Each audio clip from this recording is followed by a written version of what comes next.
Au moins jusqu'en fin d'après-midi, nous les avons eu précipitations qui viennent se bloquer. un échange d'une heure et demie, presque, avec le président de la République pour d'abord exprimer notre volonté de trouver des solutions, que le pays avance et ne soit pas bloqué, en respectant ce que les Français ont exprimé lors des dernières élections et surtout en exprimant notre volonté que les Français soient entendus, c'est-à-dire qu'il n'y ait pas de taxes supplémentaires sur leur pouvoir d'achat, pas de politique d'austérité supplémentaire.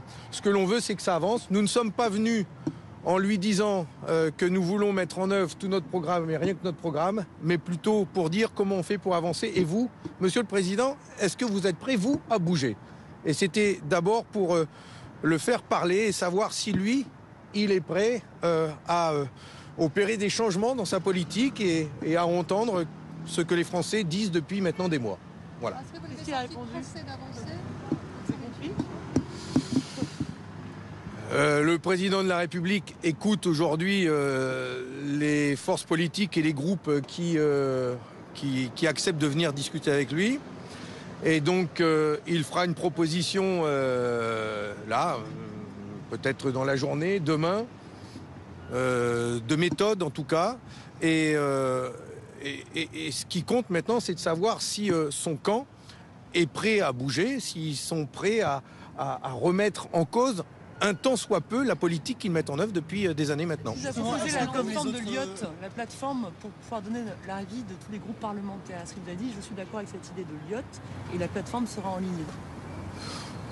On n'a pas parlé de plateforme en ligne, mais en tout cas, ce qui est sûr, c'est que les partis politiques et les groupes parlementaires, des forces qui sont prêtes à travailler, à trouver des solutions ensemble, vont devoir se mettre d'accord sur des positions communes. Et il faut que chacun s'y retrouve. Et c'est ce sur quoi nous avons discuté. Et par exemple, pour parler pour nous, nous avons mis en avant la question du pouvoir d'achat. C'est essentiel, il ne faut pas l'attaquer. Nous avons mis en avant concernant la question des retraites, et vous savez que c'est important pour l'ensemble des forces de gauche, la proposition d'avancer vers une conférence sociale et de remettre ce sujet au cœur des discussions entre les partenaires sociaux. Mais plus l'abrogation. Mais ça peut... cette question et notamment la possibilité de permettre à ceux qui auraient pu partir en retraite de pouvoir le faire, elle peut être abordée et réglée par une conférence sociale. Mais en tout cas, remettre du dialogue entre les partenaires, c'est important et c'est peut-être par cela et par le haut que l'on peut trouver une solution. Et cette proposition de conférence sociale, nous la portons depuis plusieurs mois. Et enfin, il y a la question industrielle avec tous les plans de licenciement en cours aujourd'hui. Nous avons interpellé, j'ai interpellé le président de la République sur ces plans sociaux qui sont dévastateurs. Et là, il y a rapidement des mesures à prendre en faveur de notre industrie.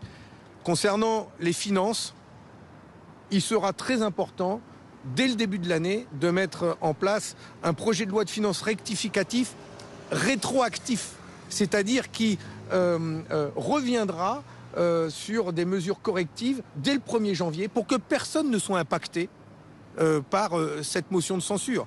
C'est-à-dire qu'il faudra qu'il y ait un budget rétroactif pour que l'inflation soit prise en compte dès le 1er janvier et que personne ne soit impacté et pénalisé par cette motion de censure. C'est très important pour nous et ça, j'espère qu'il y aura un consensus là-dessus. Est-ce que, comme les députés Elliott qui sont passés juste avant vous, nous confirmez que le président de la République vous a indiqué qu'il allait revenir vers vous dans le but d'organiser potentiellement une réunion avec les autres forces politiques? C'est possible. C'est même certain? C'est une éventualité et je pense qu'il continue de consulter aujourd'hui pour envisager une rencontre de l'ensemble des forces et des groupes qui veulent trouver une solution et avancer. Et donc, nous attendons maintenant ce qu'il décidera. Mais c'est... De tout le monde sauf LFI et le RN? On verra qui il convoquera, mais en tout cas, ça fait partie des sujets qu'il a mis sur la table. Quel nom de Premier ministre a été évoqué pendant cet entretien? Premier ministre potentiel? Sincèrement, on n'a pas parlé de nom, on a parlé de contenu. On a parlé de contenu, mais nous avons, nous, dit que, bien sûr, il était préférable que il y ait un Premier ministre de gauche, de sensibilité de gauche, pour pouvoir préserver le pouvoir d'achat, les services publics, notre industrie, nos collectivités, parce que c'est notre combat. Et donc nous avons exprimé une préférence dans ce sens, sans donner de nom, mais Voilà, surtout en Fabien mettant en Roussel. avant des propositions qui semblent pour nous essentielles. Mais pour autant, pour qu'on avance, encore une fois, ce qui compte, c'est que l'on avance. Et pour avancer, on ne vient pas en mettant des préalables sur des noms, sur des propositions, des lignes rouges. On est dans une situation qui est extrêmement compliquée dans notre pays aujourd'hui. La guerre menace, on voit ce qui se passe en Syrie. La guerre économique est forte. On voit la politique très dure que mènent les États-Unis d'un côté pour attirer les investissements. Et donc, il faut que l'on ait conscience de ça et que chacun fasse un pas. Et nous sommes venus avec cette idée-là, que tout le monde fasse un pas l'un vers l'autre. Nous, en tout cas, on a fait un pas ce matin. On l'a dit au président de la République en lui disant « Et vous, est-ce que vous êtes prêts à en faire un de votre côté ? Est-ce que vous êtes prêts à accepter qu'il y ait des changements dans la politique qui est menée dans notre pays ?» Et donc, il l'a entendu. Je vais laisser parler mes collègues, parce que pour savoir s'ils ont le même sentiment, mais je pense plutôt qu'il a entendu qu'il était prêt à changer. André. Fabien Roussel, à la sortie de son entretien.